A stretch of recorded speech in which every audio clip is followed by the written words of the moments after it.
यो कैसी आवाज थी? हाँ, आंधी आई है के? यो लालटेन कैसे बुझ गई?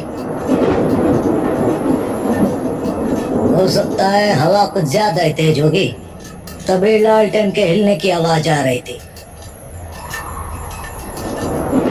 कैसी अजीब रात है। न जाने इस गांव में हर अमावस की रात मनहूसियत क्यों छा जावे हैं। हेलो, हाँ, हेलो, रुक जा। हाँ, यो कैसी आवाज है? ऐसा लग रहा है मानो कोई दूर से चिल्ला रहा हो। अनु बेटा, बगीचे में मत जा। बगीचा? अनु, बगीचे में मत जा, वहाँ जॉन मैथ्यू है। हाँ, जॉन मैथ्यू? अनु बेटा मत जा बगीचे में। हाँ, कहीं कहीं अनु खतरे में तो नहीं है? मैंने जाके देखना होगा।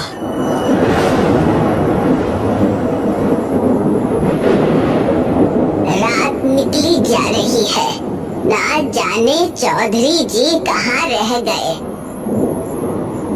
अब तक तो उन्हें आ जाना चाहिए था, कहीं बहुत देर न हो जाए। कंचन, मैंने अपना काम कर दिया है। वो छोरा बगीचे में पहुंच चुका है। अब तुम्हारी बारी है। अपना आखिरी दांव खेलने का वक्त आ गया है।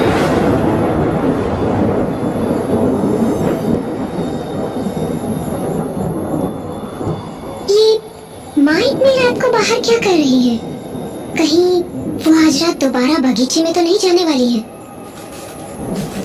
हाँ, वो तो चली गई। आज अमावस की रात भी है, कहीं आज फिर बगीचे में कुछ बुरा ना हो जाए। पर मुझे अकेले जाने में घबराहट भी हो रही है। क्या करूं? जाऊं या ना जाऊं?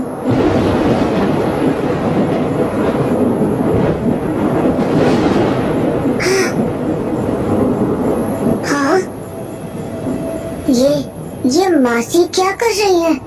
और वो भी इतनी रात को? हाँ, मासी कहाँ गई होंगी? हाँ, यहाँ तो कोई भी नहीं है और बाहर का दरवाजा भी खुला है। कहीं मासी बगीचे में तो नहीं गई है? जाकर देखता हूँ।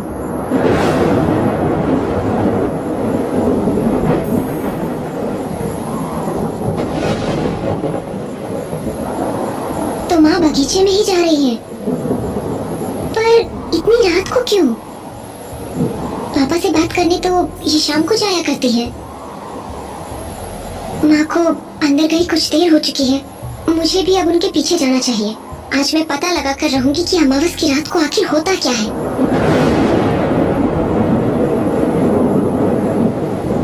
अन्नू बेटा, कहाँ जा रही है? अंदर मत जा बेटा, बगीचे के अंदर मत जा। पापा? वापस लौट जा। पापा? अनु! अनु! राजवीर? ये तो राजवीर की आवाज थी। कहीं वो किसी मुसीबत में तो नहीं फंस गया? जाकर देखती हूँ।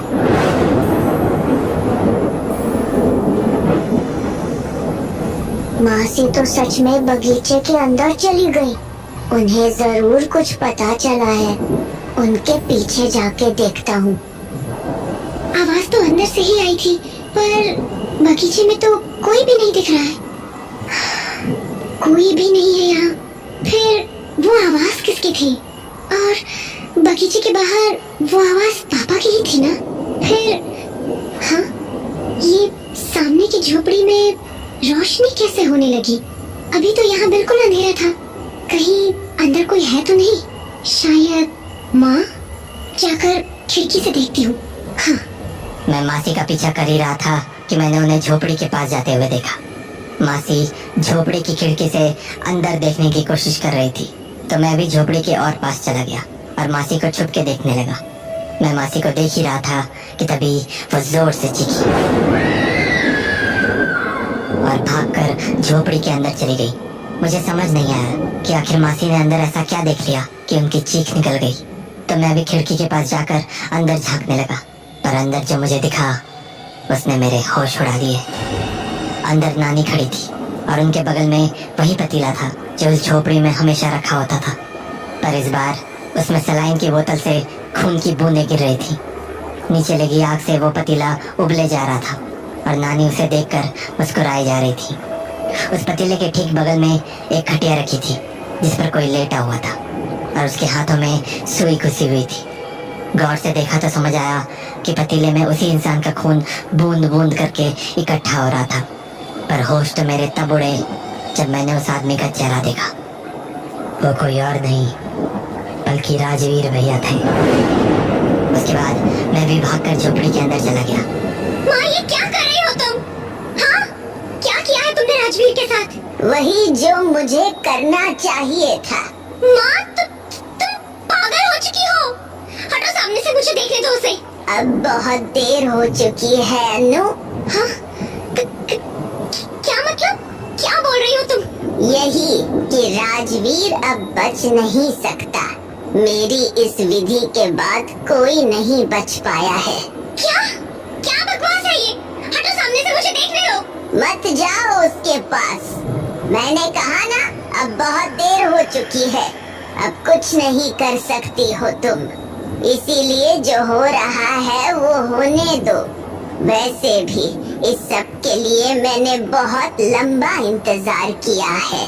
पागल हो चुकी हैं आप। सुन रही हैं आप? पागल हो चुकी हैं आप। आपको अंदाजा भी है कि आप ये क्या कर रही हैं? अरे, आपने एक इंसान की जान ले ली है। मार डाला है आपने उसे। विधि के पूरे होने के लिए ये जरूरी है। बाहर में गई आपकी विधि। नहीं जानना है मुझे आपकी विधि के बारे में। यहाँ किसी की जान चली गई है और आपको अपनी विधि की पड़ी है। उस रात आप मास्टर जी को इसीलिए बगीचे में लेकर आई थी ना? हाँ, इसीलिए लेकर आई थी ना, ताकि आप उनकी जान ले सके। हाँ, कहाँ है मास्टर जी? बताइए। लापता? हाँ, अरे मार डाला है आपने उन्हें। मार डाला है। हाँ, मार डाला। ले ली मैंने उनकी जान। क्यों? क्या बिगाड़ा क्या था उन्होंने आपका? क्यों मार डाला उन्हें आपने? ताकि पापा को उनकी आवाज दिला सको, है ना? हाँ, यही सोच रही है ना आप कि मुझे इस बारे में कैसे पता चला? देखी है मैंने आपकी किताब। अच्छे से पता है कि आप कौन सा खेल खेल रही हैं। राजवीर से क्या चाहिए था आपको? हाँ, इसने क्या बिगाड़ा था आपका? क्यों मार डाला इसे? सही समय आने पर तुझे वो भी पता चल जाएगा कि राजवीर का शरीर मुझे क्यों चाहिए था। अरे, अब कौन सा समय आने वाला है? मार तो डाला आपने सबको। मास्टर जी, राजवीर, ये सब करना जरूरी था। अरे क्यों जरूरी था? अपनी मनगढ़ंत विधि के लिए आपने उन्हीं लोगों की जान ले ली जो हमें अपना मानते थे, जो हमसे लगाव रखते थे। आखिर क्यों माँ, क्यों? तूने कहा कि तूने मेरी किताब पढ़ी थी। हाँ तो तुझे उस पन्ने की आखिरी लाइन याद नहीं है? हाँ, कौन सी लाइन?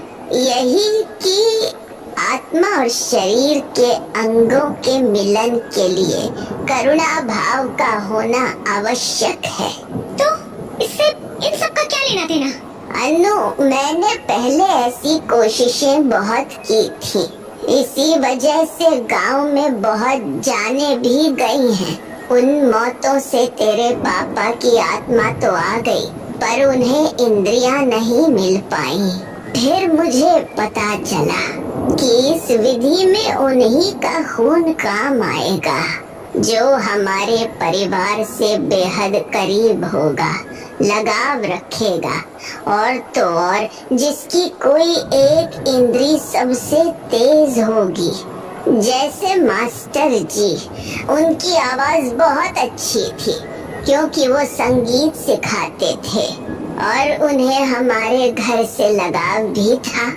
इसीलिए मुझे अपनी विधि पूरी करने के लिए उनका इस्तेमाल करना पड़ा। फिर तुमने पापा की आंखों के लिए किसका इस्तेमाल किया? हाँ? जीजा जी, माँ, तुमने जीजा जी को? पापा पापा के साथ क्या हुआ था मासी? वही जो मास्टर जी और राजवीर के साथ हुआ। तेरी नानी ने अपनी विधि पूरी करने के लिए उन्हें भी नहीं छोड़ा। मैं उन्हें मारना नहीं चाहती थी। अच्छा, तो क्या चाहती थी आप? हाँ? जिस रात कुंदन के पापा ट्रांसफॉर्मर ठीक करने यहाँ आए थे, उस रात मैं यहीं इसी झोपड़ी में थी और मुझे हाल ही में पता चला था कि विधि पूरा करने का सही तरीका क्या है। इसीलिए मैंने ये सोचा था कि उनका बस जरा सा खून निकालूंगी, और सच कहूँ तो मैंने थोड़ा ही खून निकाला था, पर शायद इस विधि का विधान ऐसा ही है। एक बार किसी इंसान का थोड़ा भी खून अगर इस विधि में इस्तेमाल हो जाए तो उसका बचना नामुमकिन हो जाता है। शायद इसीलिए कुंदन के पापा की भी मौत हो गई। वाह वाह वाह, कितनी आसानी से आपने उनकी मौत को विधि का विधान बता दिया। उनकी ही नहीं, सभी की मौत को। जबकि उन सबकी गलती बस इतनी थी कि उन्हें हमारे परिवार से लगाव था, प्यार था। शुक्र मना कि तो बच गया कुंदन, वरना तेरी नानी का बस चलता तो तेरी, मेरी, हम सबकी बलि दे दी होती इन्होंने। फालतू की बातें मत कर अनु, ये सब मैंने तुम्हारे लिए ही किया है। बस कीजिए माँ, बहुत हो गया आपका, बहुत कर लिया आपने हमारे लिए, अब बख्श दीजिए हमें। हाँ, मासी, मम्मी। मम्मी की चीख सुनते ही हम लोग भागे भागे घर तक गए, पर वहां पहुंचने पर मैंने जो देखा उससे मेरे अंदर इतनी ज्यादा दहशत भर गई कि मेरा शरीर पत्ते की तरह कांपने लगा। हमारा घर धू धू कर जल रहा था और सामने जॉन मैथ्यू और उसके लोग खड़े थे। वहीं जमीन पर मम्मी बेहोश पड़ी थी। मम्मी को जमीन पर बेहोश देखकर मैं भागकर उनके पास चला गया। जॉन मैथ्यू, ये क्या किया तुमने? वही जो मुझे बहुत पहले कर देना चाहिए था। कुछ ज्यादा ही मोहलत दे दी थी तुम लोगों को मैंने, पर फिर मुझे ख्याल आया कि तुम सब की अकड़ तो इसी घर में है ना, और अगर मैंने ये घर ही तुम लोगों से छीन लिया, उसके बाद तो तुम लोगों के लिए इस काम में कुछ भी नहीं बचेगा। तो देखो, घर तो धो धो कर जल रहा है। अब कहाँ रहोगे तुम लोग? हाँ, तुम्हारी हिम्मत कैसे हुई? हिम्मत? यहाँ मैंने तुम्हारा घर जला दिया है और तुम हिम्मत की बात कर रही हो? अनु चौधरी, मैंने कहा था ना, तुम्हें अंदाजा भी नहीं है कि मैं क्या क्या कर सकता हूँ। देख लिया ना मेरी बात ना मानने का नतीजा। अब तो सामान भी मानने की नौबत नहीं रही।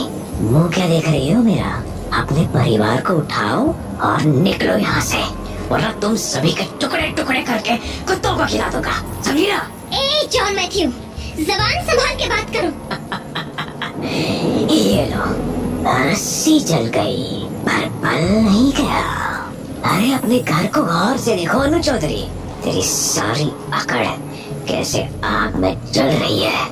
भरोसा नहीं होता तो अपनी माँ को ही देख लो, कैसे अकड़ मिट्टी में मिलकर रह गई है। क्यों रे बुढ़िया, सही कहा ना? क्या हुआ, बोलती बंद हो गई? हाँ, मैं बस सही मौके का इंतजार कर रही थी जॉन मैथ्यू, और अब वो मौका आ चुका है। आग लगाने की बारी अब मेरी है। हाँ? ये क्या हो रहा है? ये आग कैसे? चिंता मत कर, कुछ ही देर में तेरा भी हश्र यही होगा। ये सब क्या हो रहा है? कौन है?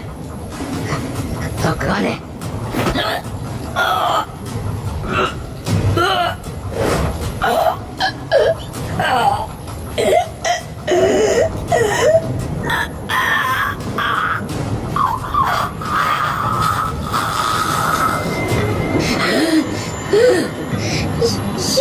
ये ऊपर कैसे? कौन है? जॉन मैथ्यू, मैंने कहा था ना, मेरे होते तो इस गांव को छू भी नहीं सकता। चौधरी, जब तक इस गांव का जमींदार यहाँ है, तब तक इस गांव की तरफ कोई आँख उठा के भी नहीं देख सकता। छोड़ो, छोड़ो मुझे, छोड़ो, प्लीज, प्लीज, प्लीज, छोड़ो, छोड़ो मुझे। चौधरी जी, अरे कंचन, चिंता मत करो, इसकी एक दो लातों से मुझे कुछ नहीं होने वाला। बचाओ, बचाओ, बचाओ। रही बात जॉन मैथ्यू की, तो अब वो दोबारा नहीं आएगा, और अगर आया तो उसका भी वही हश्र होगा जो उसके साथियों का हुआ है।